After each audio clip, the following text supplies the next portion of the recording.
My name is Tabitha Jackson. I'm a single mom. I have 7 minor children, 2 adult children. A few weeks ago, I found myself furloughed, not having employment with IRS. And then my grandmother passed away. In a few days, after that, my car was T-boned and it was a total loss. We were 72 hours away from being evicted. Felt like it was just hitting me all at once. I contacted my U.S. Representative's office that stated, hey, we're glad that you told us that this is happening. We were unaware.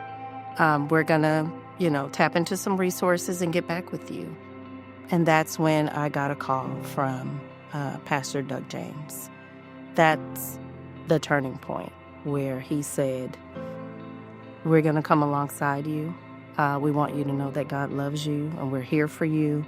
The first thing you think about is your children. How are we going to manage? That one phone call alone let me know that someone cared about me and my situation and what I was going through with my children. So it meant a lot. He said a short prayer and invited me to come to service at Hill Country Bible. I wondered what type of church it was. I have heard of the church before, but just wondered how service would be, how me and my family would be received. So we stepped out on faith and we came. I have a 13-year-old who was, I think he forgot we were in church, but he was dancing to the live music. He loved it. And he said, can we please come back next Sunday? My older daughter, who is 15, attended the high school group, and she immediately made a friend. She's so kind of reclusive, and for her to say, I want to come back, was a great deal. I asked my second grader, who is 7, and he has some learning disabilities.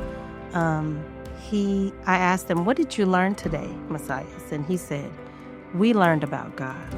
And did you know that Jesus is God's son?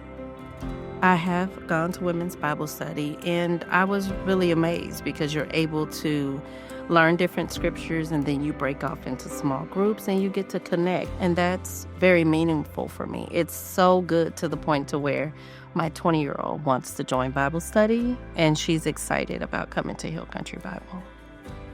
Before Hill Country, I felt kind of like I was walking along blindly, just trying to figure out things in my mind and just really not having a sense of peace. After Hill Country, I do have that peace. I don't have to stay up long hours at night wondering how I'm going to figure things out.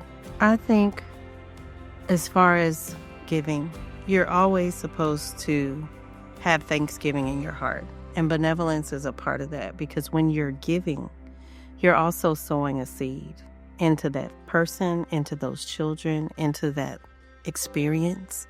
And my grandmother always taught me that when you sow seeds, they produce good fruit. So you're sowing a seed into someone's life that may keep them from spiraling into destruction. You're sowing a seed into a person's life that brings them closer to God, closer to Christ. You're sowing seeds into my children's life, and it allowed them to be able to stay in their home, to stay in a loving environment, and to continue to grow and focus on school so that they can be more Christ-like when they interact with their friends and in their community. So benevolence is community. You have to take care of your community.